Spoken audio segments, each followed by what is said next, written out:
Musta? Summer na pero nanlalamig pa rin love life mo, yaks. Parehas tayo, hihi. Kaya sabayan mo na lamang ako nakiligin sa anime na ito. Damay mo na rin like at subscribe para namang others ay.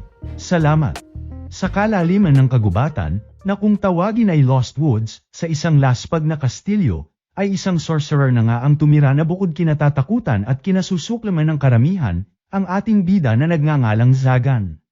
Sa kung saan ay isang manyak na nga ang ipinakita kung saan nais pagsamantalahan si ate biktima. Bukod sa takot ni ate ay lubos na gulat na nga ito nang makita na hindi tao ang nasampal niyang gago. Banat naman ng lalaki na wag daw assuming ang dalaga na pagsasamantalahan siya, dahil tanging target niya ay ang mukha nito lalo't lalo na at isa raw itong berhen. Sa kung saan ay nagulat na nga lang ang kalaban nang bigla na lamang siya buhatin mula sa ulo ng isang lalaki na pinakitang si Zagan. At sa bakuran niya pangaraw na isipan ng dalawa na maghimala. Sa takot ng lalaki at tila napagtanto na teritoryo ito ni Zagan ay pilit nakiusap na nga ito na pakawalan siya, kapalit ng lahat ng kanyang kaalaman sa sorcery. Wala akong pake sa walang kwenta mong kapangyarihan, banat naman nga ng ating bida hanggang sa di niya namalayan ay napisak niya na ang ulo ng kalaban. Nataranta na nga si Zagan at nahimatay si ate biktima nang makita ang mga kaganapan, at medyo nasobrahan daw ata ang nagawa niya.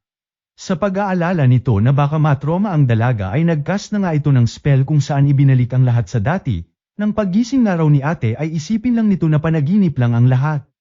Nang makitang tagasimbahan nito, na siyang kalaban ng mga sorcerer na katulad niya, ay agad na nga nitong naisipan na i-teleport si ate sa pinakamalapit na bayan, at baka pag magising ito ay siya pa ang sisihin sa mga kaganapan. Ngunit bago niya pa man ito magawa ay bigla na lamang lumutang ang isa pang sorcerer, na nagngangalang Barbatos.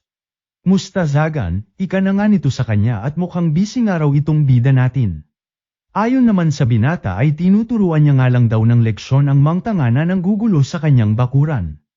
Aba, sana all may oras sa mga ganyang bagay, bilang isang sorcerer, dapat sa mahalagang bagay mo lamang inaalay ang oras mo tulad ng pagpapalakas, at ang buhay ng ibang tao ay basura lamang nagatong sa ating mga layunin, ganyan dapat ang sorcerer. Baka nakakalimutan mo Gar, banat na nga nito sa kanya. Aba, madami-dami mana nitong dalaga, isasakripisyo mo ba ito? Tanong na nga sa kanya ni Barbatos.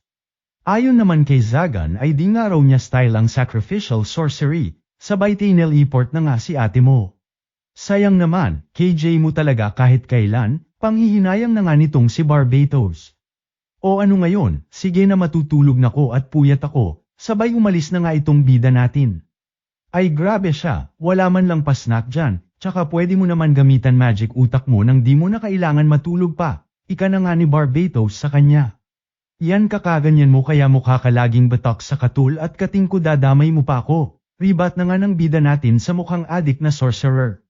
Ay grabe siya anyway nandito nga pala ako kasi may mainit-init akong chismis sa'yo.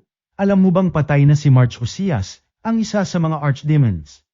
Lubos kinagulat na nga ni Zagan ang balita dahil ang nasabing archdemon ay ang pinakamatandang archdemon sa 13 archdemons ng kanilang mundo na halos milenyo nang nabuhay. O diba, hot issue, nagka-interes ka bigla, banat na naman nga ni Barbatos. Dami mo sinasabi, so ano nga kailangan mo imbes na natutulog na ko ngayon, ribat na nga ni Zagan dito. Ayon na nga dito kay Barbatos ay magkakaroon daw ng malaking auction ukol sa mga naiwang leg-asya ng yumaong archdemon. Kalaunan ay pinakita na ngang naglalakad ang dalawa sa bayan kung saan nagrereklamo itong si Zagan. Hype ka uutang ka lang pala pera para sa auction dami mo pang ibes, kung iisipin pwede ko naman bilhin na lang yun ang ako na lang, banat na nga ng ating bida sa natokang na sorcerer. Teka lang naman friend andaya mo naman ako na nga nagsabi sa'yo ng impormasyon, di maghanap ka ng ibang mauutangan, ribat naman nga ni Zagan.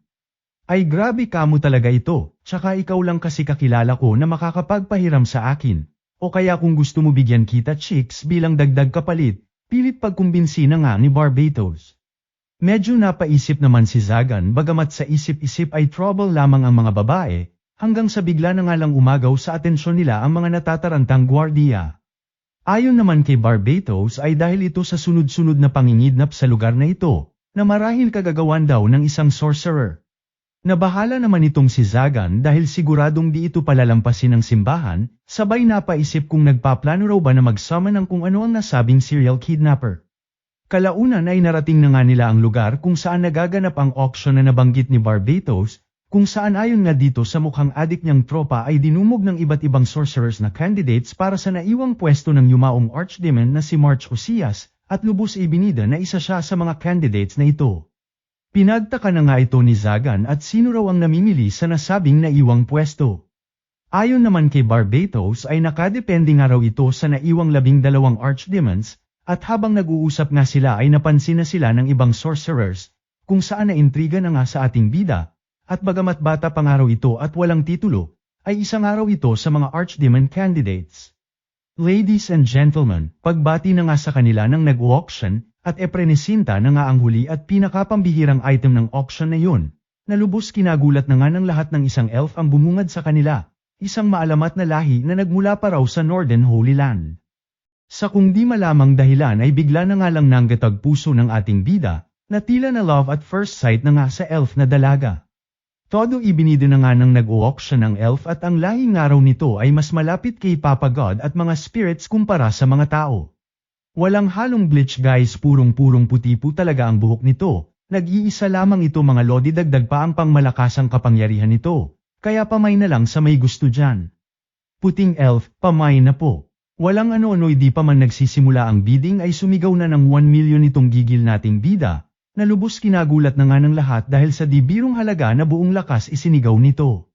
Maging si Barbatos ay nabahala dahil masyado raw mataas ang 1 million kahit isang elf pangaraw ito. Ngunit tila walang naririnig ang pumapag-ibig nating bida at di niya nga raw mapagtanto ang kanyang nararamdaman, basta't kaakit-akit daw ang elf sa kanyang mata at gusto niya raw itong makitang nakangiti. Lubos na ngamba na nga itong si Barbatos at ano raw gagawin niya sa dalagang elf, hanggang sa matigilan na nga lang ito nang umisi ang bida natin na ram-ekta na nga sa elf na kanyang binili. Congrats nga raw sa binata dahil sa kanya na ang elf, ika na nga nang nag-auction habang ang bida naman natin ay di alam ang sasabihin at kung ano ang susunod na gagawin. Hanggang sa itanong na nga lang ni Zagan kung para saan daw ang kadena nito.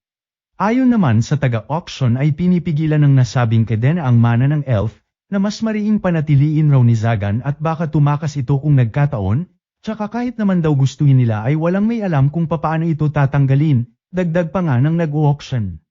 Dala na rin ng ka-excited ay bigla na nga lang napangisi si Zagan at di na nga raw siya makapaghintay na marinig ang matatamis na tunog na lilikhain ng dalaga, na kinabahala na nga ng lahat at iba ang naging dating ng sinabi ng binata, habang ang bida naman natin ay lubos ang pagtataka kung may nasabi raw ba siyang masama.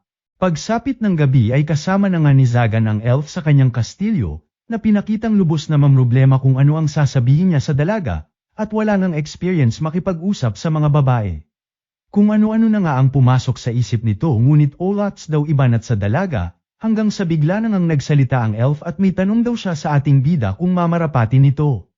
O ano yun, sagot naman ng bida natin na pilit tinatago ang kilig na kanyang nadarama lalo na at narinig na boses ng dalaga. Sa papaanong paraan mo po ako papatayin, ika na nga nito kay Zagan, nang makapagprepara man lang daw siya kung nagkataon. Lubos na gulat naman ang binata, sabay agad binara na nga ang elf at wala nga raw siyang plano na patayin ito, at kung meron man ay nais niya itong mabuhay. So mas malala pa sa kamatayan at panghabang buhay, sabay titig na nga ng dalaga sa mga kagamitang pang-torture na nakabalander sa kastilyo ni Zagan. Napasusmerisep na nga lang ang ating bida sa isip-isip niya at sa dating may-ari nga raw ng kastilyo ang mga kagamitan na ito, at nawalan nga lang daw siya ng oras para alisin ito. Change topic na nga lang ang binata at nagpakilala sa elf, at isang araw siyang sorcerer ngunit wala siyang interes sa pagtutorture. Bagamat nagawang makapagpakilala sa elf ay di naman makuhang tanungin ng binata ang pangalan ng dalaga, hanggang sa tila napansin na nga ito ng elf kaya siya nang nagkusang nagpakilala sa kanya, na si Nephelia. Wala raw siyang apelyido pero kung gusto nga raw ng binata ay tawagin na lamang siya nitong Nephi. Lubos na gandahan na nga si Zagan sa pangalan ni Ate Elf bagamat di masabi ng diretso sa dalaga, hanggang sa dito na nga rin niya nalaman na ayon dito sa elf ay isa raw siyang sinumpang bata, kaya di tulad ng ibang elf ay wala raw siyang apelyido. Ngunit huwag nga raw mag-alala ang sorcerer dahil isa siyang virgin, kung pananggangamba raw ng ating bida ang value niya. Lubos na taranta na nga si Zagan at may pasilip pa si Ate Elf mo, at ipinabatid sa dalaga na wala siyang intensyon na anumang masama.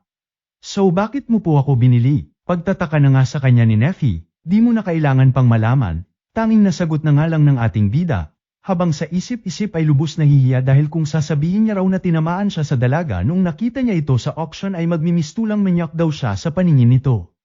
Kalaunan ay nilapitan na nga lang nito si Neffy at sa ngayon daw ay bibigyan niya na muna ito ng kwarto, kaya mamili na raw ito. Naguluhan na naman nga ang elf at kung pinapapili raw ba siya ng sorcerer ng kwarto kung saan siya mamamatay, na agad na naman ngang sign niya planizagan at wala nga raw siyang plano na patayin ito. Dito na nga niya napagtanto na ito na ang kinamulatang sistema ni Neffy simula noong naging slave ito, na marahil laging sinasabihan na magiging test subject lamang siya o isasakripisyo kung sakaling may benta siya. At siguro ay dumagdag pa nga raw ang tinutukoy ng dalaga ukol sa pagiging cursed child nito at siguradong walang tahanan na babalikan. Tila nakarelate naman ang bida natin dahil tulad daw nito ay wala rin siyang apelyido, na hindi niya nga raw maalala kung sino ang mga magulang niya, at namuhay ng mag-isa noon pa man, sa kalye kung saan-saan. Binili kita dahil kailangan kita, kaya tumigil ka na sa papatayin na yan, ika na nga ni Zagan sa naguguluhang dalaga. Tumuloy na nga sila sa paghahanap ng kwarto para sa dalaga, at dito napatanong na nga si Zagan kung di naman daw ba takot sa heights itong dalaga. Umiral na naman nga kapreningan ni Ate Elf at kahit anong taas pa raw yan, sa leeg man o sa kamay ay si Zagan ang pakikinggan. Buisit wala nga akong planong torturein ka, ribat na naman nga ni Zagan habang ang dalaga ay naiwang nagtataka na naman. Nagkatisod-tisod na nga si Ate Neffy mo sa hagdan kaya nagka-moment ang dalawa. At di na nga namalaya ng ating bida na hawak-hawak niya na ang kamay ni Neffy, na lubos kinablush na nga ng pumapag-ibig nating binata. Nang marating nila ang kwarto sa taas ay agad na pasara na nga ng pinto itong si Zagan nang makita ang pamugat ulo na aparato na nakasilid dito. Ano pa nga ba at umiral na naman tama ni Neffy at kunin na nga raw ni Zagan ang ulo niya na hihi. Nataranta na naman nga ang binata at ramason pa nga na trap daw ito para sa mga subok man luloob na kalaban. Pero since gagamitin ng araw nila bilang kwarto ay kalaunan pinasabog na nga nito. Napansin naman ni Zagan na tila mas natakot na naman tuloy si Neffy sa nasaksihang pasabog niya, at sa isip-isip ay sinisi na nga si Barbatos dahil ito lang daw nakakausap niya kaya ganito siya. Kalaunan ay natuon na nga ang atensyon ng dalawa sa buwan, at napatanong na nga si Neffy kung okay lang daw ba na dito na kwarto niya. Hala pero tignan mo naman kwarto mo, pag-aalala na nga ni Zagan. Okay lang tsaka ito ang kwartong inilaan mo sa akin, Master, ika na nga ni Neffy sa kanya nang may ngiti at nagpasalamat sa kanya. Oo na nga lang si Zagan sabay na pangiti rin at sa tagal daw ng panahon ay ngayon lang ulit may nagpasalamat sa kanya. Same nga raw sila at ngayon lang daw ulit siya nakapagpasalamat ng ganito ika naman ni Neffy. And they live happily ever after simula pa lang pala ng kakulaitan nila, hihi, kaya like at subscribe ka na Lods para sa mga susunod. Lumipas na nga ang magdamag at di na nakatulog ang loverboy nating bida, na binabantayan na lamang matulog si Neffy at di nga nagawang magamit ang kwartong pinasabog niya kaya heto bukod sa puyat ay gutom na rin. Nang magising si Neffy ay agad na nga itong sinalubong ni Zagan ng may dalang pagkain ngunit lubos na problema ng batiin ng good morning ng dalaga at ano raw ang ererebat niya ritong pagbati, hanggang sa nang ibabaw na naman ang kasupladuhan ni Zagan at sinabing ito na nga raw ang pagkain kaya kumain na ito. Na lubos kinabuisit na nga nito sa isip-isip niya at simpleng pagbati hindi niya magawa. Habang nagmo-moment sa pagkain ay napatanong na nga si Neffy kung bakit parehas daw sila ng kinakain, at medyo nakakapagtaka nga raw. Teka masyado bang plain yung pagkain para sa'yo? Tarantang tanong na nga ni Zagan. Yun nga po ang pinagtataka ko Master, kasi typically para sa mga slave ang mga ganitong klase ng pagkain, ika na nga ni Neffy sa kanya, nang may todo-todong pag-aalala. Sa isip-isip naman ng bida natin ay nasanay na nga raw siya na ganito ang pagkain noon pa man, at kahit nga raw panas na tinapay ay binabanata niya dati magkalamantiyan lang siya, at magpahanggang ngayon maging siya ay pinagtataka kung ano raw ba ang kinakain ng mga normal na tao. Lubos na gulat na nga si Zaga nang bigla na lamang magpresente si Neffy na magluto, na todo nilagnat na nga sa kilig nang marinig na ipagluluto siya ng lubos kinaiinlaban na dalaga. At since magluluto nga raw si Neffy ay kakailanganin nilang mag-shopping sa bayan. Nang sasakay na sila ng karawahe ay natigilan na nga itong si Zaga nang maglatag na ng presyo ng pamasahe si Paz ang driver, at sa isip-isip ay naubos na nga raw ang pera niya gawa ng nakaraang pagbili niya dito kay Neffy. Kaya kalaunan ay pasimpleng niyaya na nga lang ang dalaga na maglakad papuntang bayan. Lubos na problema na nga si Zagan at ni Singkong Dulang wala na daw siyang pera, sabay napaisip na nga na ibenta ang mga torture equipments na nagkalat sa kastilyo niya ngunit kakailanganin din ng pera para mapahakot ito. At what if holdupin na nga lang daw niya si Pas ang driver kanina na sure easy money nga raw ayon dito kay Zagan. At kung ano-ano pang ang ideya makarakit lamang ng pera, hanggang sa natigilan na nga sila ng marinig na tinambangan na ng masasamang tao ang kanina'y sasakyan sana nilang karwahe. Nang makitang na-stress si Neffy sa mga kaganapan ay agad nagpakitang gilas na nga ang bida natin at naglabas ng kurukuryenteng spell na pinatama sa mga kawatan at sa isip-isip ay ipapakita niya nga raw sa dalaga na wala itong dapat katakutin. Siyang tunay nga ay biniisip lamang ni Zagan ang mga kalaban, hanggang sa kalaunan ay magtawag na nga ng backup ang mga nasabing kawatan. Isang sorcerer na nga ang nagpakita mula sa kung saan at nagpasiklab ng kanyang nag-aalab na spell. Ngunit sa gulat ng kalabang sorcerer ay tila nawalan daw ng bisa ang kanyang kapangyarihan, hanggang sa ipakita na nga na basic kinontrol lamang ito ni Zagan at siya na ngang binaktiyo sa kalaban. Sa takot ng mga kawatan ay kanya-kanya na nga itong takbo sa gubat, habang itong bida naman natin ay papogi na ngang lumingon kay Neffy ngunit sa kasamaang palad ay tila maging si Lablab niya ay natakot sa pinakita niya. Natawa na nga lang ang mga sakay ng karwahe sabay rekta pinasalamatan ang bida nating lubos na gulat sa mga natanggap na pasasalamat. At di inasahan ang iniabot na pera ng mga ito at kung pwede makuha nga raw ang serbisyo nila bilang proteksyon sa kanilang biyahe. Napaisip naman si Zagan at ganito lang daw pala kadali kumita ng pera sa pagtataboy lamang ng masasamang tao, ngunit tila weird daw dahil usually dapat sorcerers daw ang mas asama. Pero syempre, may mga binanata naman na daw siyang masasamang tao dati, pero di nga lang daw tulad ngayon na first time may nagpasalamat sa kanya. Sa kanilang biyahe ay napatanong na nga si Neffy kung bakit daw ba tinulungan ni Zagan ang mga ito. Ayon naman sa ating bida ay nagkataon nga lang daw at nais niya lang naman ipakita kay Neffy na wala itong dapat ikatakot sa mga kawatan, sabay na pangisi at napaisip na pagkakataon niya na raw ito para magpapogi at bamanat ng maganda-gandang linyahan sa dalaga. Ngunit sa kasamaang palad ay binaygo na naman siya ng matabil niyang bibig at sinabing nilagay niya lamang sa kanilang lugar ang mga walang kwentang kawatan. Nangiti na nga lang ang dalaga habang naid-press na naman ang ating bida sa kalungkutan ng kanyang walang kwentang banat. Paka-rating sa bayan ay agad napaisip si Zagan na bukod sa groceries ay kailangan nila ng mga gamit para kay Neffy, ngunit maging ang dalaga ay walang alam sa kung ano at kung ano ang nais niya. Hanggang sa dito mapadpad na nga sila sa isang clothing store kung saan ipinakiusap ng ating bida na damitan itong bida nating dalaga. Wala naman ang sinayang na oras pa ang lubos na kyutan kay Neffy na tindera ng shop at agad binihisan ng pagkakatikute na dalaga, ngunit sa gulat ni Zagan at nanggitag na nga lahat ng betlog sa katawan, nang makita ang dalagang kulang na lang espiritista at pati kaluluwa kitang-kita ayayayayayay.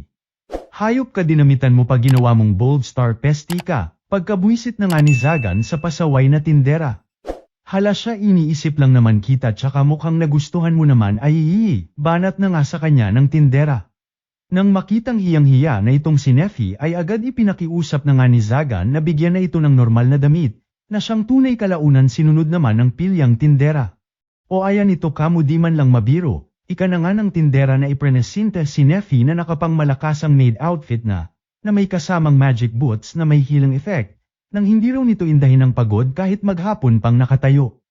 Okay na nga si Neffy at baka kung ano pa muli ang ipasuot sa kanya ng tindera, na may pabulong pa nga sa kanya paglabas at ang swerte nga raw ni Neffy sa kanyang master na lubos nagkiker sa kanya.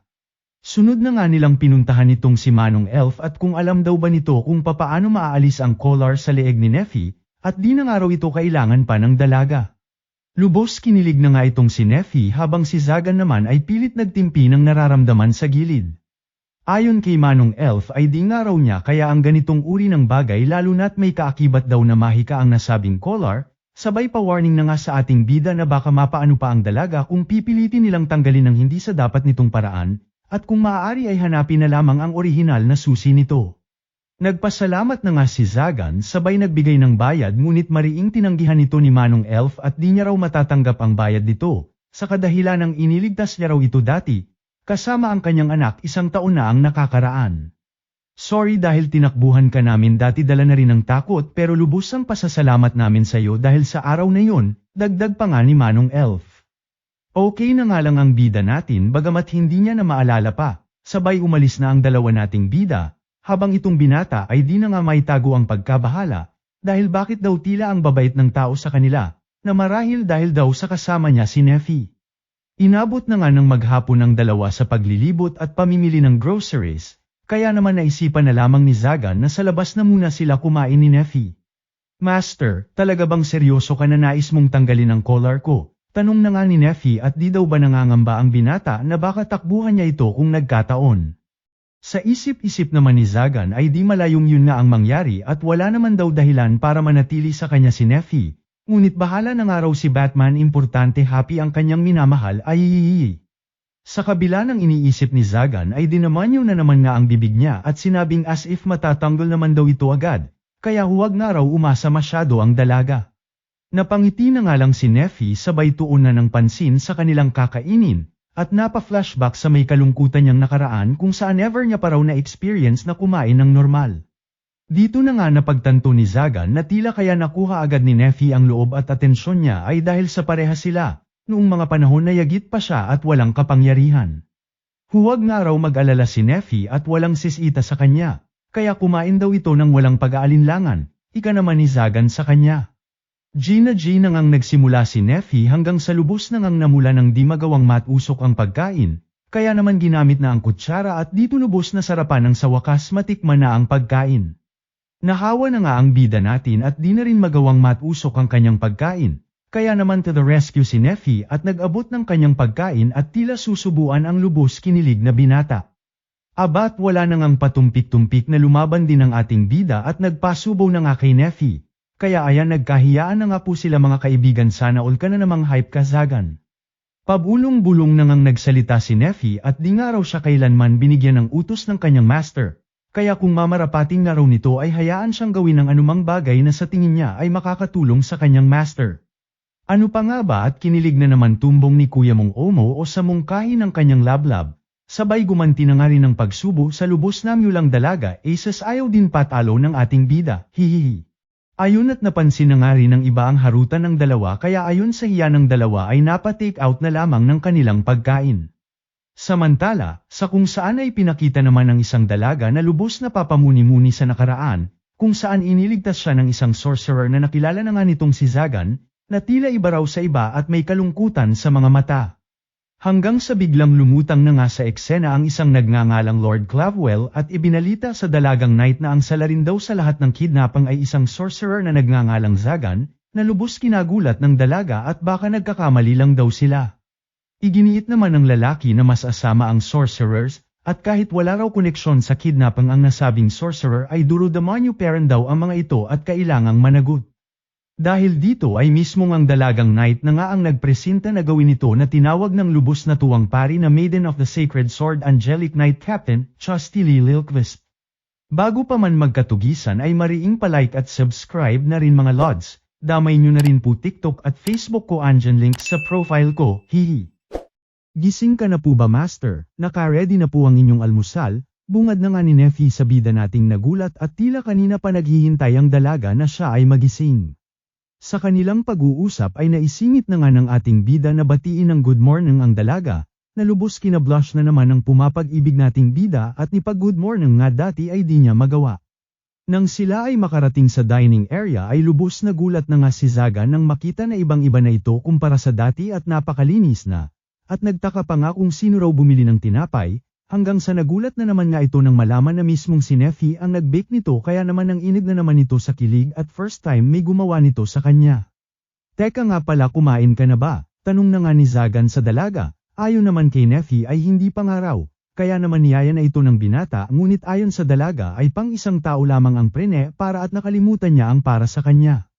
E di hati na lang tayo, tugon na nga ni Zagan, di naman maka-oo ang dalaga dahil isa lang daw ang upuan nila.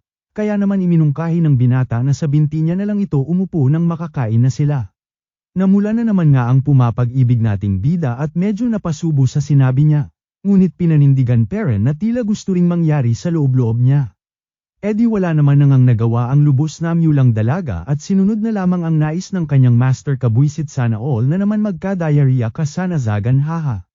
Abat di pa nga dito natapos at sinubuan pa nito ang lubos na hihiyang dalaga. kaya sa susunod na raw ay ayusin na nitong si Neffy at magprepara ng pagkain at upuan para sa dalawa. Pero pwede din nga raw na ganito na lamang ulit sa susunod. Siyempre palaban din si Neffy at sinubuan rin ng master niya. At ayun, umagang-umaga iba magharutan ang dalawa kabuisit. Makalipas ang ilang araw, habang nagbabasa si Zagan ng kanyang mga libro ay napatanong na nga si Neffy sa kung ano ang kanyang mga binabasa, at ano raw purpose ng mga drawing na nasa libro. Ayon naman sa binata ay mga simbolo raw ito na naglalaman ng kapangyarihan, na hanggang ngayon pinagdedebatihan pera ng karamihan kung lengguwahe raw ba ng Diyos o ng mga duru-demonyo. Kung baga ay blueprint ng kung anumang sorcery, na kung tawagin ay sorceress circle, kaunting bura ng mana, dagdag ng iba pang symbols para palakasin at palawakin and boom, may magic ka na, paliwanag na nga ni Zagan na lubos kinamangha ni Neffy. Na-curious na nga si Neffy at nagtanong pa ng ibang detalye regarding sa magic circles o kung tawagin ni Zagan ay circuits, kaya naman medyo napahaba na ang usapan ng dalawa. Natuwa naman si Zagan at madaling nakukuha ni Neffy ang bawat paliwanag na ibinabato niya rito, sabay biniro na nga ang dalaga na huwag masyadong didaykit sa mga libro at ang iba raw dito ay may mga trap. Patawa-tawa na nga si Zagan at naniwala naman ang dalaga na lubos na mula na naman at pinagtitripan nga raw siya ng kanyang master. Ay mukhang tuwang-tuwa ka nga banat naman ang binata at may mannerism na raw si Neffy na gumagalaw ang tenga kapag masaya. Di na nga matago ni Neffy ang kanyang tuwa at ngayon lang daw sila nagkaroon ng mahaba-habang usapan ng kanyang master, habang itong binata naman ay pilit tinatago ang kilig na nararamdaman. Sabay tanong ulit ni Neffy kung ano raw ba plano ni Zagan gamit ang pambihirang kapangyarihan nito. Bagamat nagulat sa tanong ni Neffy at never niya raw ito inisip, ay siguro'y para makasurvive daw sagot naman ng binata, at dito na nga napakwento si Zagan ng kanyang nakaraan kung saan boy hamog ito dati, walang pera, walang tahanan, batang laman ng lansangan at nagnanakaw, para makaraos sa pang-araw-araw. Hanggang sa isang araw ay nakulimbat daw siya ng isang sorcerer, at uso nga raw noon ang sinasakripisyo ang mga bata para sa sorcery. Swinerte nga lang daw siya at nagawa niyang makatakas sa nasabing sorcerer at yun na nga raw ang nagsilbing wake-up call niya para manatiling buhay at magpalakas. Sa gitna ng kwentuhan nila ay bigla na nga lang natigilan si Zagan at naramdaman ang pagdating nila Ate Night, kaya naman agad nagpaalam kay Neffy at sasalubungin nga lang daw niya ang mga dayo, at magluto na nga raw itong dalaga ng kanilang hapunan at siguraduhing pangdalawahan. Rekta teleport na nga ang bida natin sa gate ng kanyang kastilyo, kung saan bumungad sa kanya ang dalaga, na ayon kay Zagan ay taglay ang isa sa 12 sacred swords na simbolo ng lakas ng simbahan. At nakakamangha raw na isang batang babae ang may hawak, na kalaunan ay nakilala na nga ni Zagan, na ang babaeng nailigtas niya kamakailan pa lamang. Kung alam nga lang daw niya na angelic knight ito dati ay di na sana raw niya ito pinakawalan pa. Walang ano-ano'y bomb iron na nga ng atake si Zagan at may mga importante pa raw siyang bagay na gagawin.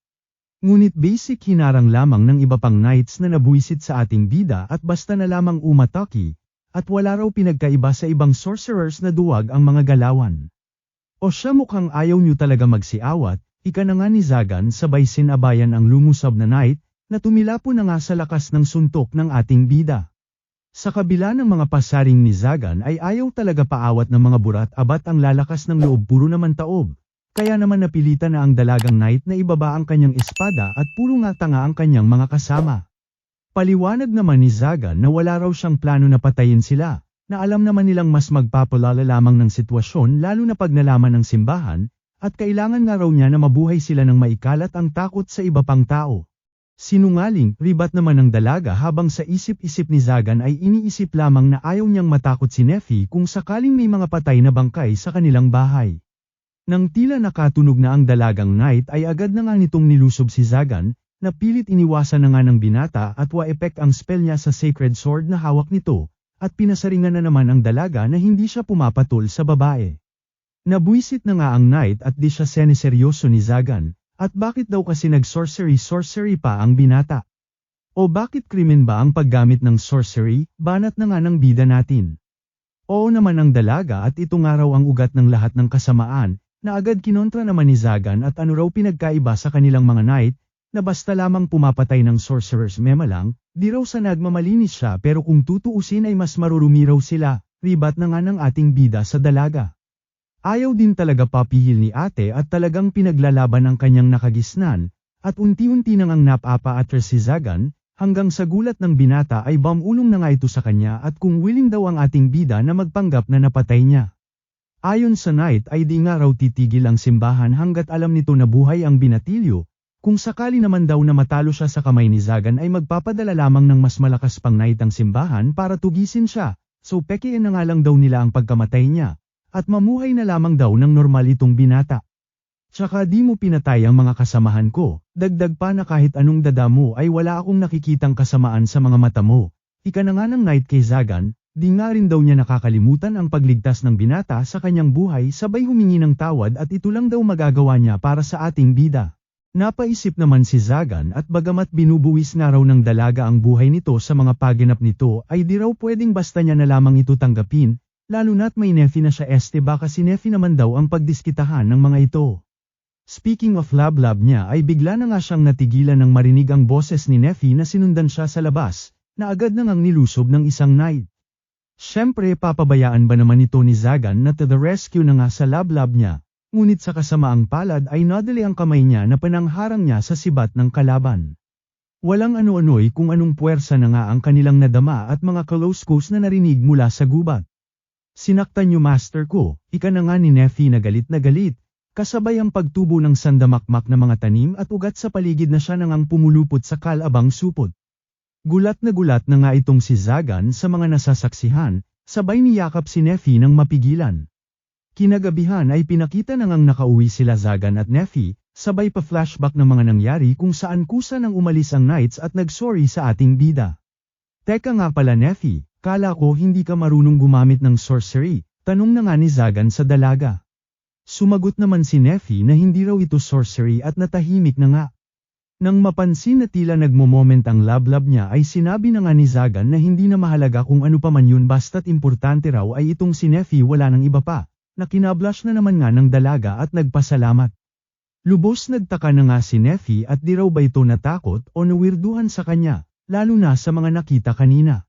Dito na nga sinabi ni nefi na ang tawag raw sa kapangyarihan niya ay mysticism, na ayon kay Zagan ay di raw tulad ng sorcery na may sistema at logic, ay tila miracle power daw ito na ginagawa sa pamamagitan ng paghiling.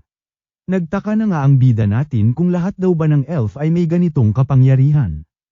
Ayon naman kay nefi ay siya nga lang daw ang nakakagawa nito kaya siya binyansagang cursed child, maging ang puting buhok niya ay natatangi lamang sa kanya, na naging dahilan ng panghahamak sa kanya. Hanggang sa dumating nga raw ang isang araw kung saan nilusob ang kanilang nayon, at sinabihan siya ng mga taga-nayon na gamitin ang kanyang kapangyarihan para protektahan sila, nang masaklian man lang daw ang pagbuhay nila sa kanya. Dito na siya nahuli ng mga kalaban habang ang iba ay pinagpapatay ng walang awa, na sa isip-isip niya raw ay tila nagtanggal ng tinik sa kanyang puso at mismong sa kanyang harap nakita niya ang mga nagpahirap sa kanya na isa-isang namatay. Sorry master, madumi akong nilalang, ang dirty ko. Sino nagsabi, ribat na nga ni Zagan, kung ako yun, sinamahan ko pa yung mga lumusab party kami. Kahit na, walang kapatawaran ang ginawa ko, pagdadrama na nga ni nefi. Kapatawaran mula kanino, sa mga patay na walang kwentang kapwa mo, abat ang kakapal naman nila. Walang mali sa kapangyarihan mo, pero syempre sa mata ng iba na mga tanga duro-demonyo ka. Pero syempre para sa akin kailangan kita, lalo na't ang sarap mo magluto, kinikilig na banat na naman nga ng binata, at di na nga raw niya ma-imagine na wala sa buhay niya itong si nefi ayayayayay sunod-sunod bara ni kuya. Ayun umiyak na tuloy si nefi at sa wakas may tumanggap na sa kanya wawa naman. Kaya pa comfort na guys isama nyo rin like at subscribe ko dyan. Damay nyo na rin po TikTok at Facebook ko andyan link sa profile ko, hihi. Pasensya na po at nag-moment ako master, ika na nga ni nefi kay Zagan at todo na paiyak kanina, sabay napatanong kung okay lang daw ba ang kamay ng ating bida. Sa gulat ni Zagan ay wala na nga ang sugat nito sa kamay at nagtaka kung kagagawan daw ba ito ni nefi, at lubos na manghana sa simpleng pagdikit lamang nila ng dalaga ay nawala na ang sugat ng kanyang katawan, kaya naman agad nagpasalamat kay nefi. Lubos kinagulat na nga ito ng dalaga at first time nga raw nagpasalamat ng binata sa kanya, na todo nagsorry na naman sa dalaga kung nagkagayon man. Bago matulog ay nagtaka na nga itong binata at di pa natutulog si nefi, hanggang sa nagulantang na nga itlog maalat ni kuya mo nang sabihin ng dalaga kung nais daw ba nitong matulog kasama siya. Teka alam mo ba sinasabi mo nefi, Wag ako Neffy, wag ako marupok ako. Ika na nga ng bida nating assuming, hanggang sa ipaliwanag na nga ng dalaga na iisa lang daw kasi ang kama sa buong kastilyo, at lagi na lang daw kasing natutulog sa upuan nitong master niya. At nais nga lang na maging maayos ang tulog ni Zagan, hindi ang maduming iniisip nitong binata, hihi. Ramason na nga lang ang bida natin na hindi niya raw pwedeng iwan ang kwartong ito at dito raw nakakonekta lahat ng barrier magic niya. Ngunit sa kabila nito ay di naman nagpaawat ang dalagang nag-aalala sa kanya at iminungkahing gamitin na lamang daw ng binata ang kanyang kanlungan para pagtulugan nito.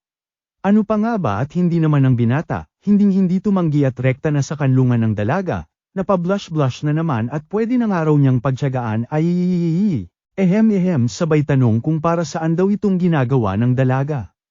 Ayon kay Neffy ay maging sa mga simpleng bagay man lang daw na ganito ay mapakita niya ang pasasalamat kay Zagan at sa kabutihan nga nito sa kanya. Aces ito naman maliit na bagay, gusto mo turuan pakita ng sorcery, banat na naman nga ni Zagan sabay haplos sa makikinis na mukha ni Neffy, at base nga raw sa mga nangyari, ay wala pang kontrol sa kanyang kapangyarihan itong dalaga. Wala man daw siyang kasiguraduhan na makakatulong itong makontrol ni Neffy ang nasabing kapangyarihan pero at least daw magagamit ito ng dalaga para ipagtanggol ang sarili nito. Talaga, kung sakali ba magiging malaking tulong na ako sa iyo, kung sakali ba mapoprotektahan na din kita master, tanong na nga ni Neffy kay Zagan, oo tsaka matagal naman na pati nga sa future ko nandoon ka na, banat na naman ng binata. EDG ako, pagsisikapan ko po yan master, ika na nga ni Neffy na todo-todo ang kadesididuhan. Eddie good, simula ngayon apprentice na kita Neffy, ika naman ang happy-happy nating bida. Nakascore pa nga ng yakap itong pumapag-ibig nating binata, at mukha man daw itong masama sa mata ng madla, at bibihira kung magsalita, ay kailanman di niya raw makakalimutan ang kabutihan nito sa kanya. Isang araw ay bigla na nga lang lumutang sa kanyang kastilyo itong best friend niyang bangag, at panong okay pa raw ang binata sa nilusob daw ito ng Angelic Knights nakaraan. Aba malay ko tanong mo mama mo, banat naman ni Zagan dito. Balita ko may dala pang sacred sword yung isa abat matindi ka talaga wa-epek man lang sayo ang knight na dalaga. Oo nadami mo sinasabi, o ayan busalan mo muna ng maiinang bunganga mo, alok na nga ni Zagan dito. Agad kinuha na nga ito ng bisita niya hanggang sa lubos na gulat nang makita sa tabi itong si Neffy, na ayon dito ay ano pa ang ginagawa dito at hindi raw ba ginamit ni Zagan bilang isang sakripisyo. Teka, huwag mo sabihing hahayaan mo siyang mabuhay para pagsilbihan ka, pagkabahala na nga nitong bangag. Dito na nga ipinakilala ni Zagan si Neffy na kanyang apprentice, na lubos kinagulat na naman ng best friend niya, at napatanong kung ang dalaga raw ba ang may gawa ng mga ugat-ugat sa labas. Oo naman ang bida natin, kaya dito napaisip ang nakakatulyang tropa na tila plano ito ni Zagan para mapili sa naiwang pwesto ng nakaraang archdemon. O bakit ano masama? Ribat naman ng binata habang sa isip-isip ay nais lang naman daw niya ay makuha ang susi ng collar ni Neffy ngunit di rin daw masama na maging archdemon nang hindi na raw sila distorbohin pa lalo na itong si Neffy. Ngunit malabo nga raw itong mangyari since isang dekada pa lang daw siyang isang sorcerer, kumpara sa iba na talagang mga veterano na. O siya bahala ka na nga sa trip mo, sabay nagpaalam na nga itong bisita niya. Nagulat na nga si Zagan nang tanungin ni Neffy kung friends daw ba sila ng bisita niya. At agad na niyang itinanggi dahil dapat daw pinipili ang iyong mga kaibigan. Pero mukha pong close kayo, ika naman ni Neffy. Oo na nga lang si Zagan at tila napaisip din sa sinabi ng dalaga. Mula doon ay nagsimula na nga ang pag-aaral ni Neffy, habang sinasabay ang mga gawaing bahay na lubos kinamangha ni Zagan. At iba rin daw talaga na may kasama ka sa buhay, lalo na ang makita na masaya ang iyong minamahal, ay banat mo na namang supot ka. Nagdaan ang mga araw at unti-unti na nga raw nakukuha ni Neffy ang mga tinuturo ni Zagan, na lubos kinahapi-hapi na nga ng dalaga, habang itong binata ay napapaisip, at ang problema na nga lang daw nila ngayon ay ang kung paano matatanggal ang collar ni Neffy. Makalipas ang isang buwan ay nakatanggap na nga ng isang sulat mula sa archdemons itong bida natin, kung saan ipinapatawag siya ng mga ito. Agad nagtungo naman si Zagan bagamat napapaisip at nagtataka kung ano raw ang kailangan sa kanya ng mga nasabing archdemons. Kalaunan ay nakaharap niya na rin sa wakas ang mga ito, napatawa-tawa sa kanya at tila minamaliit siya since siya nga ang pinakabatang archdemon candidate. O ano magtititigan lang ba tayo, swipe left nyo na ako nang makabatsi na ako, banat na nga ng ating bida sa mga ito. Aba ang lakas din ng loob mo na tarayan kami. O O siya, huwag na tayo magpaligoy-ligoy pa. At ikaw nga ang napili namin na panibagong miyembro ng Archdemons. Lubos na gulat na nga itong si Zagan sa mga narinig, at siya ang napili ng mga ito, at nabatid ang tindi ng lakas na kaakibat ng pagiging Archdemon. Diskumpiyado naman ang bida natin at may mga mas malakas pa raw na sorcerers kumpara sa kanya, kaya bakit siya raw ang pinili ng mga ito? Dito na nga ipinaliwanag ng mga Archdemons na bagamat di ganoon kalakas ang kapangyarihan ni Zagan ay wala nga raw ni isang sorcerer ang kaya itong patayin, tulad nga raw ng nangyari sa unang napatay niyang sorcerer, si Andres the Accursed. Kung saan kahit bata pa lamang ito at walang kalaban-laban ay nagawa pa rin itong baliktarin ang sitwasyon, dala ng taglay niyang angking talento na binasik lamang matutunan ang sorcery ng kalaban, at binaktiyo ang mismong sorcery nito sa kalaban. Kamangha-mangha nga raw ang sorcery ni Zagan, isang pambihirang abilidad, na angkop para maging Archdemon, at walang duda na magiging pinakamalakas na sorcerer sa kasaysayan. Dito ipinabatid rin ng mga Archdemons na hindi sila basta-basta lamang sabay pa-warning na kung anuman ang gawin ni Zagan ay kaya nilang ibalik sa ating bida ng doble-doble pa, ang likas na pagkatao nila na siyang kakahantungan nga rin daw ni Zagan. Isang mundong walang katahimikan, walang kapayapaan, purong kadiliman na maging liwanag ay di kayang arukin. Napangisi na nga lang si Zagan at sa isip-isip ay ano raw bago sa mga pinagsasasabi ng mga Archdemons sa ganun naman talaga kalakaran ng mundo noon pa man, at dalawa lang naman kakahantungan ng isang sorcerer. Yun ay ang maging kaysa nila, o maging others tulad ng iba, sabay na isip si Nephi na siya niyang lubos pinag-alala at ayaw madamay sa buhay na puno ng kadiliman. So ano na Zagan, G ka ba? Tanong na nga ng Archdemons. May kailangan ako, ika naman ang binata, at kung makukuha nga raw niya ito ay papayag na siya. Ayun nga lang at hindi na pinakita at sinabi pa kung ano, hanggang sa tinanggap na nga ni Zagan ang emblem ng yumaong Archdemon na siya niyang hinalili. Pakabalik sa kastilyo ay masaya na nga siyang sinalubong ni Nephi, ngunit nabahala nang makita na tila may kakaiba sa master niya. Sa isip-isip naman ng ating bida ay wala nang balikan pa ang desisyong kanyang ginawa, at napapaisip sa lablab niya na unti-unti nang namumuhay ng normal. Dito na nga inilahad ni Zagan na isa na siyang ganap na Archdemon, ang pinakamataas na antas ng anumang sorcerer.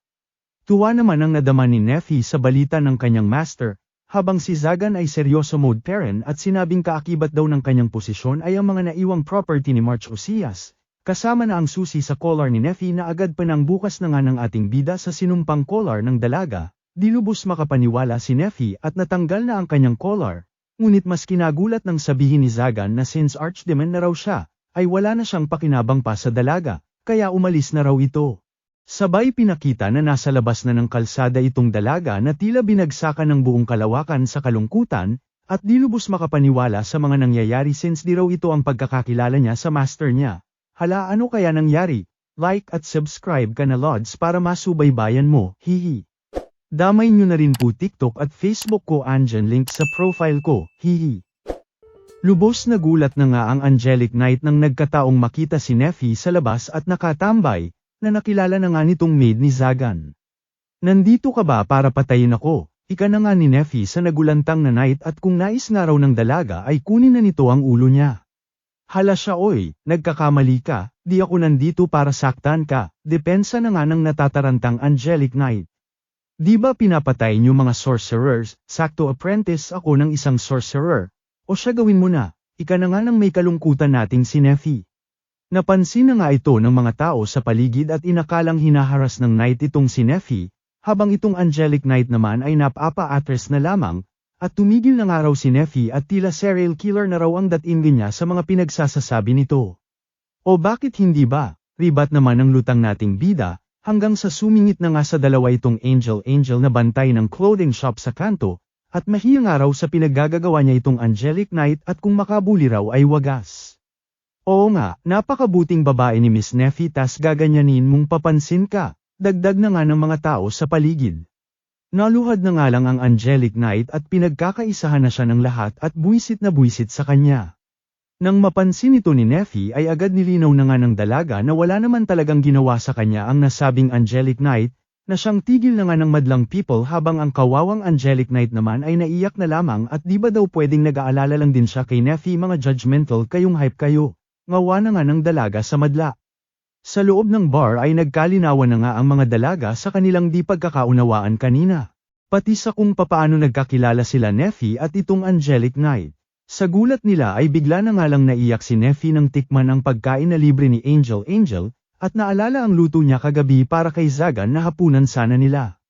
Bakit Master, bakit mo yun ginawa? Ika na nga ni Neffy na todo iyak at di maintindihan kung bakit siya pinaalis ng kanyang master. Di na nga magkamayaw ang dalawang dalaga sa kung papaano patatahanan si Neffy, hanggang sa magkwento na nga ito tungkol sa pagpapaalis sa kanya ni Zagan. Sabi ko na user yung hayop na yon, ika na nga ni Ate Angelic Knight, na agad kinontra naman ni Neffy at di nga raw ganoon ang master niya sabay tanong kung ano raw ba ang Archdemon. Ayon naman sa mga dalaga ay pinakamahalagang sorcerer daw ito, tulad ng yumaong Archdemon ng kanilang bayan na nagngangalang Lord March Osias na siyang nagpanatiling ligtas sa kanilang lugar. Ngunit since namatay na nga ito ay sandamakmak na ang kaguluhan sa kanilang lugar, tulad na lamang ng sunod-sunod na kidnappings ng mga kadalagahan. Sabi-sabi pa nga raw na nahuli na ng simbahan ang salarin sa likod ng kidnappings, isang sorcerer na kung tawagin ay face stealer at mga tropa nito. Pero bakit parang ayaw ng mga tao sa simbahan at mga alagad nito, pagtataka naman ni Neffy. Ayon naman kay Ate Angel ay dahil ito sa nagdedemand lagi ang simbahan ng offering mula sa kanila, na hindi na nga raw matatawag na offering dahil sa pilitan nito kung tutuyusin. Happy na nga si Ate Angelic Knight nang ipagtanggol ni Neffy na hindi naman daw ito kagustuhan ng mga ito, bagkus ay nautusan lamang ng kung sinong mapang lamang na nilalang. Pinaliwanag naman ng Angelic Knight na ang mga Archdemons daw ay simbolo ng kasamaan na sinumpaan nilang susupilin kahit kapalit pa ay mismong mga buhay nila.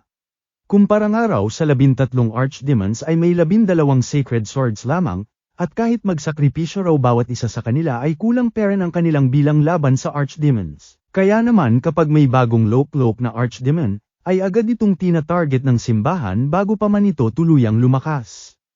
O kung kaya naman mismong mga kapwa sorcerer nito ang tuma-target dito nang mapataas ang kanilang mga antas.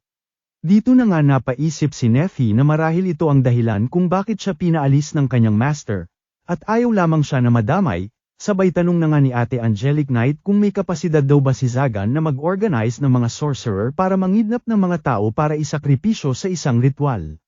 Mariing pinabulaanan na nga ito ni Neffy at di raw interesado si Zagan sa mga ganitong bagay.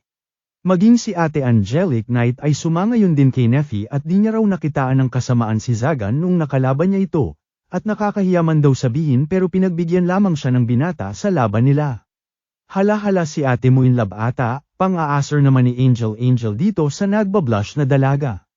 Todo tanggi na nga ang Angelic Knight at noong nakita niya raw kasi ito sa unang pagkakataon ay nakita niya raw ang kalungkutan sa mata ng binata na tila ba nangangailangan ng tulong at pagmamahal. Agad nagets naman ito ni Neffy at parehas nga raw sila nang napansin ni Ate Angelic Knight ukol sa ating bida, kaya nakaramdam ng kaunting selos bagamat masaya. Dito na nga nakapagdesisyon si Neffy na puntahan ang kanyang master at maaaring kailangan pera nito ng tulong ngayon. Dahil sa kabila raw ng lakas nito ay di ibig sabihin na di ito nasasaktan at walang nararamdaman. Gusto ko nandoon ako para suportahan ang aking master, buong pusong sigaw na nga nitong si Neffy. Maging sila Ate Knight ay pinabatid din ng kanilang suporta at tutulungan daw si Zagan na linisin ang pangalan nito ukol sa mga aligasyon na ibinabato rito. Dahil dito ay naging magtotropa na nga sila Miss Manuela, ang Angel, si Lady Chastili, ang Angelic Knight, at itong pumapag-ibig nating si Neffy na lubos ang tuwa dahil itinuring na siyang kaibigan ng mga bagong tagpong kababaihan. Dumating na nga rin sa eksena ang mga kasamahan ni Lady Chastili at hinahanap ang Angelic Knight, at sa gitna nga ng kanilang pag-uusap ay bigla na lamang nagdilim ang paligid at maitim na usok ay bumalat sa kanila. Agad tinulak naman ni Lady Chastili si Manuela kaya nakatakas ito, ngunit sa kasamaang palad ay na-corner na nga sila Neffy sabay isang boses ang nagsalita at nagpakilalang si Zagan. At kung nais na raw nilang mabawi ang mga babae ay pumunta lamang ang mga ito sa kanyang kastilyo. Huwahahaha, duro-damanyong tawa na nga nito sa kanila. Agad nagtungo naman ang mga kasamahan ni Lady Chastili sa lugar ng ating bida, ngunit agad din namang bumagsak sa trap ni Zagan, na naalala pang ang senetop nila ng kanyang lablab na si Neffy, di na nga naitago ng binata ang pagkamis nito sa dalaga. Ngunit parang araw ito sa kabutihan ni Neffy at baka madamay pa lalo na ngayong Archdemon na siya. Sigurado naman daw siyang magiging mapayapa at masaya ang buhay ni Neffy sa Karatig Bayan. Bigla na nga lang Bo Moses ang isa sa mga knight at sinabing pakawalan na nga raw ni Zagan si Lady Chastity, at sa kabila nga raw ng utos ng simbahan ay handang sumuwi itong dalaga at naniniwala raw sa kanyang kabutihan. Anong pinagsasasabi mo? Pagtataka na nga ni Zagan, hanggang sa dumating na rin sa eksena si Miss Manuela at rekta sinabi sa ating bida na kinidnap na nga sila Chastity at Neffy at kailangan nila ang tulong niya. Lubos na gulat na nga si Zagan sa narinig na balita at kung nalit na raw ba ang pagpapalayo niya kay Neffy kaya nagkaganito, at napapaisip na bagamat gusto niyang iligtas ang lablab niya ay baka mas lalo itong mapasama dahil sa magbibigay katunayan lamang ito na mahalaga sa kanya ang dalaga at baka pag-initan ng simbahan at mga kalaban. Ano na kuya, sigaw na nga ni Manuela at wala raw bang gagawin itong binata, sa dalagang nais lang naman ay kabutihan niya at gustong-gustong suportahan siya kaya nais bumalik. At bakit daw kasi paasa itong si Zagan tas ngayon iiwan na lang ng basta-basta si Neffy, di na nga kinaya ng ating bida ang mga narinig, at sa kabilang araw ng mga sinabi niya kay Neffy ay ninais pa rin itong balikan siya, at dito napagtanto ang taus-pusong pagmamalasakit sa kanya ng dalaga kahit masama ang tingin sa kanya ng lahat. Salamat sa iyo Angel, nilinawan mo ang lahat para sa akin, ika na nga ni Zagan kay Manuela, sabay ng gigigil na sinabi na sa kanya lamang si Neffy, at kung sino man daw animal ang kumuha sa lablab niya ay sisiguraduhin niyang magmumukbang ng tae. Wala na raw siyang paki kung mawala man ang titulo niya na Archdemon, ang mahalaga ay maprotektahan nga raw niya si Neffy. Ano na ate, ililigtas ko si Neffy, sasama ka ba? Tanong na nga ni Zagan kay ate Angel. Abat syempre naman si Manuela sabay nakikapit na rin ang mga kasamahan ni Chastity at sasama rin daw sila. Somewhere sa kung saan ay pinakita na ngang nakagapos sila Neffy, sabay eksena si Barbatos na siya nilang kidnapper at inakala raw ni Neffy na kaibigan ng kanyang master. Sino ba kasi nagsabi na magtropa kami, ribat naman ng sorcerer at wala raw kaibigan sa mga sorcerer.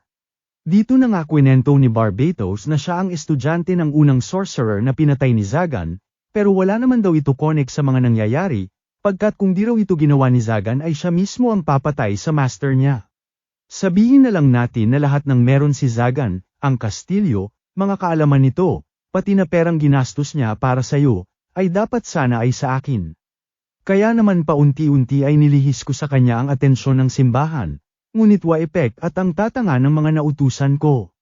Dito na nga napagtanto ni Chastity na ang hinayupak na ito ang may pakana ng lahat ng kidnappings at iba pa, para lamang madiin ito lahat kay Zagan, at nang maisakatuparan ng hangarin nito na maging Archdemon. Ayon kay Neffy ay wala na nga raw saysay ang mga pinaggagawa ni Barbatos dahil na-ascend na si Zagan bilang isang Archdemon, kaya nga raw siya pinaalis na nito. Lubos na gulantang na nga sa mga narinig itong sorcerer, at bukod sa inagaw na nga raw lahat ni Zagan ang kayamanan ng kanyang master ay pati ba naman daw ang pwesto ng Archdemon nakuha na rin ito. Walang ano-ano'y kinaladkad na nga lang bigla ni Barbatos itong si Neffy, at magkaalaman na nga lang daw sakaling masakripisyo niya na itong dalaga. Ako na lang isakripisyo mo, ika na nga ni Chastity ngunit binara lang ng baliw at huwag daw Bo Moses ang mga extra lamang. Pilit nagpumiglas na nga si Neffy at naalala ang moments nila ng kanyang master, at anuman daw ang mangyari ay babalikan niya si Zagan, kahit daw ano pang sigaw at pagpapalayas nito sa kanya. Ipagluluto niya ito, ibibigay niya legs niya bilang una nito, lahat gagawin ko mapasaya lamang ito. At kung di man daw siya, sigurado darating ang panahon may magpapahalaga dito. Ngunit bagong araw ito ay kakailanganin nito ng kasama, sabay sigaw na sa kanyang master lamang siya at wala nang iba. Edi wow, isa ka lang hamak na alipin, banat naman ni Barbatos hanggang sa bigla nang ang lumutang sa eksena si Zagan na to the rescue sa kanyang lablab. Palablab na rin po mga lods ng like at subscribe ko, hihi. Damay nyo na rin po TikTok at Facebook ko andyan link sa profile ko. Musta tol, balita ko natokang ka. Pagbati na nga ni Zagan kay Barbatos habang itong kalaban ay gulat na gulat at paano raw siya nahanap ng binata at paano nito nalaman na siya ang may pakana. Basic, doon pa lang sa face stealer alam ko nang ikaw ang may gawa, at ikaw lang naman ang mahilig manggal ikot ng barrier magic ko para makalusot yung hayop na yon. Sakto pa dumadating kapag tapos na mga kaganapan tinalo mo pa pulis sa Pilipinas, na tila tiyan i-check ang resulta ng mga paganap mo. Tas ang baho pa ng pangalan mo, Barbatos the Purgatory, amoy na amoy kita, bobo na lang ako kung di ko pa yun mahalata, ika na nga ni Zagan sa kalaban. Tas ngayon sinaktan mo pa si Neffy na hype ka, Abat mukhang gusto mo na talaga makita si Papa God, banat na nga ng ating bida sabay rekta inatake si Barbatos. Aray-aray na nga lang ang kalaban, habang itong lover boy naman natin ay dumiretso na kay Neffy at pinakawalan nito mula sa mga kadena nito. Naiyak na nga lang si Neffy at ipinabatid sa ating bida ang lubos na pag-aalala nito sa binata, at di niya nga raw maatim na makita ang kanyang master na malungkot at lalong-lalo ng mag-isa. Sa gitna ng pagmomoment nila Neffy at Zagan ay umepal na nga itong si Barbatos kung di rin talaga bastos. Ngunit sa gulat ng kalaban ay wa-epek ang anumang binibira nitong spell at nawawala lang ng parang bula. Dahil maging si Neffy ay nagtataka ay may pa-explain na nga ang ating bida, na anumang spell ay mapapawalang bisa mo kung tatapatan mo ng eksaktong kaparehas na spell, na kung tawagin ay harmonic cancellation.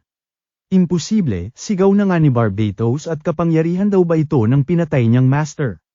Hala siya, edi sana buhay pa yung master mo tanga, ribat na nga ni Zagan sa kalaban.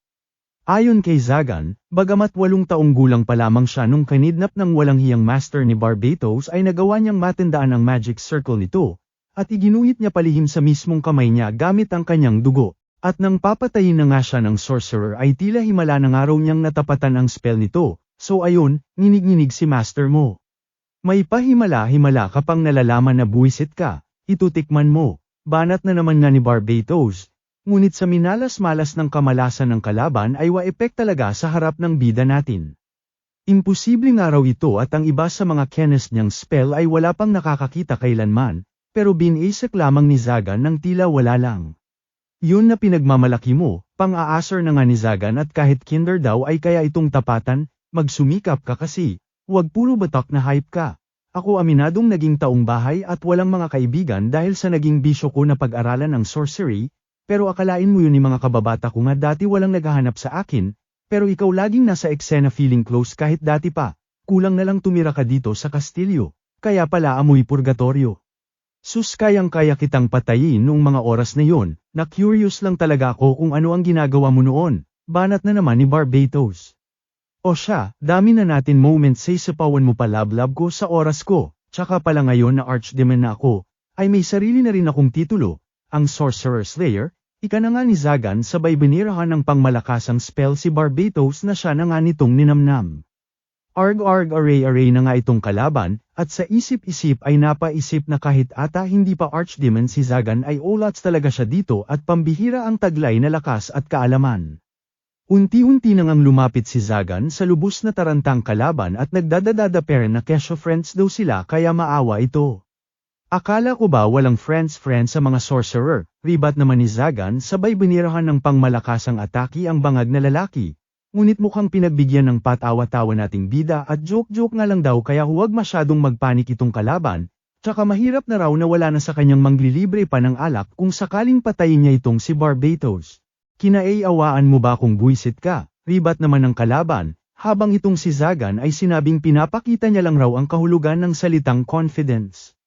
Hype kapag sisisihan mo ito, sisiguraduhin kong mamamatay ka kung sakaling buhayin mo ako, panggigigil na nga ni Barbatos. Edi wow, basta ba ikaw taya sa inuman sa kada panalo ko, pang-aasar naman ni Zagan.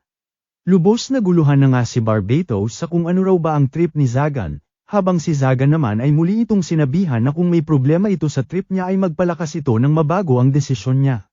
Baliw kang hype ka, pabulong na banat na nga lang ni Barbatos. That's me, kaya nga isa akong archdemon diba, ika naman ni Zagan. Walang ano-ano bigla na nga lang nagliwanag ang magic circle na gawa ni Barbatos, na lubos kinabahala ng lahat maging ni Barbatos at di raw siya ang may gawa ng pag-activate nito. Dito na nga napagtanto ni Zagan na kagagawa nito ng suntok niya kanina at aksidente niyang na-activate. Isang pangmalakasang aura na nga ang lumabas mula sa magic circle, na ayon kay Barbatos ay plano nga raw sana niyang magpalabas ng isang totoong demon, di na nga makapaniwala ang ating bida na nagawa ni Barbatos na magpalabas ng isang totoong demon, na ayon sa alamat ay siyang mga pinagmula ng sorcery kasama ang mga Diyos, at ipinasa sa mga mortal na tao sa mga nagdaang siglo.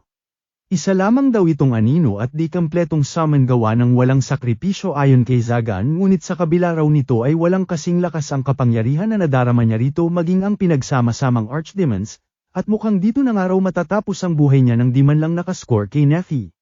Sa gulat ng lahat ay bigla na nga lang nagbow kay Zagan ang nasabing demon, at tinawag siyang hari. Bagamat naguguluhan at kung ano raw klaseng kapangyarihan ang minana niya sa nakaraang archdemon ay agad pinaalis na nga ng ating bida ang demon at bumalik na nga raw ito sa pinanggalingan nito. Agad sumunod naman ang demon at Bamatsi ngunit sa kasamaang palad ay unti-unti nang bumigay ang kuweba na kanilang kinatatayuan. Abat syempre kahit nanghihina pa ay to the rescue na ang loverboy natin kay Lablab niya, sinama niya na rin ang iba pang kaibigan nito, pati na ang pasaway niyang best friend. Happy-happy na nga ang lahat at nakalabas sila ng ligtas, bukod dito kay kuya na nadali dati ng ugat-ugat na magic ni Neffy at bitter parent sa ating mga bida. Nagpaalam na nga rin si Manuela at nagpasalamat kay Zagan at ayusin na nga raw ng binata ang sitwasyon nila ni Neffy, maging si Barbatos ay nagpaalam na rin, at kung anong alak daw ba gusto ni Zagan kapalit ng kalayaan niya. Basta raw ba high quality, sagot naman ni Zagan sabay Bamatsi na nga ang best friend niya, na nag-iwan na nga kila Neffy at Zagan ng sila lamang. Ano pa nga ba at todo blush na naman ang mga pumapag-ibig, at di malaman ang sasabihin sa bawat isa. Una na ngang Moses si Neffy at sinabing nais niya raw manatiling nasa tabi ni Zagan, at gusto niya raw makasama ang kanyang master. Abat syempre di rin nagpahuli ang loverboy natin at lumapit na nga kay Neffy sabay lumuhad, ay. Tawagin mo na lang ako sa pangalan ko, huwag na master ka ng master, hindi bilang slave, hindi bilang servant, hindi bilang isang apprentice, gusto ko iba basta tayo. Di na nga naiwasan ni Neffy na kiligin habang todo blush din ang bida nating taos pusong naglakas na nga ng loob na komprontahin ang kanyang nararamdaman. I love, ay ewan, yutel at di nga mabanggit ng ating bida ang salitang I love you, hanggang sa hawakan na nga nito si Neffy at sinabing akin ka lang, ngayon, bukas, magpakailanman, forever, hanggang kamatayan tayo lamang. Teka, hindi pala hanggang kamatayan, hanggang sa kabilang buhay ikaw lamang. Di na nga kinaya ni Zagan at nanlumo na lamang sa tabi at di nga raw niya mareekta at masabi ang salitang I love you kay Neffy, habang ang dalaga naman ay bigla na lamang napangiti at nagsabi lamang ng salitang oo. Sa kung saan ay inilabas na nga nito ang collar niya dati, at iminungkahi kay Zagan, hindi na master, na kung maaari raw ay ibalik ng binata ang collar since ito raw ang nagkonekta sa kanila dati. Oo na nga lang si Zagan habang sa isip-isip ay okay na rin daw ito na parang engagement ring para kay Neffy, sabay moment na nga ng dalawa sa pag-ahon ni Haring Araw sa umaga. Teka pala Lord Zagan, kung hindi mo na ako slave, hindi mo na rin ako servant as apprentice, ano na tayo ngayon? Pagtataka na nga ni Neffy, di na nga nakaimik si Zagan at namumula sa tabi, at di mapagtanto kung papaano sasabihin ang dilema niya bilang isang archdemon na may minamahal na elf bride hihi. Samantala, usap-usapan na nga sa buong bayan ang tungkol sa bagong loke-loke na archdemon, nakakaiba nga raw sa iba dahil nabalitang may mga iniligtas na tao di tulad ng ibang archdemons. Naging usap-usapan din ng elf na kasama raw ng archdemon palagi, na marahil jowa raw nito o baka asawa nga raw, hanggang sa kung saan ay bigla na nga lumutang ang isang di kilalang naka-armor na butiki na umeksena sa bayan. Sa simbahan naman ay pinakita itong angelic knight na si Chastili na umayaw na sa pagtugis kay Zagan, at dinipensahan ng inosente nating bida sa mga aligasyon ng simbahan dito, dahil dito ay tinanggal ng cardinal ang posisyon ni Chastili bilang isang angelic knight, na tila inasahan na nga ng dalaga bukod dito sa mga kasamahan niya na todo nagdadadada sa desisyon ng cardinal, kulang na lang pagtulungan at ihulog sa kanal. Pagtulungan nyo na rin Lods like at subscribe ko dyan. Damay nyo na rin po TikTok at Facebook ko andyan link sa profile ko. At syempre bilang ganti sa mga solid supporters ng Recap Candy ay may chance ka pa manalo ng 1K every month dito. Comment, like, share, at syempre pinaka-importante subscribe ka lang po. Mas malaki chance ng active po sa comment section. Hihi, salamat.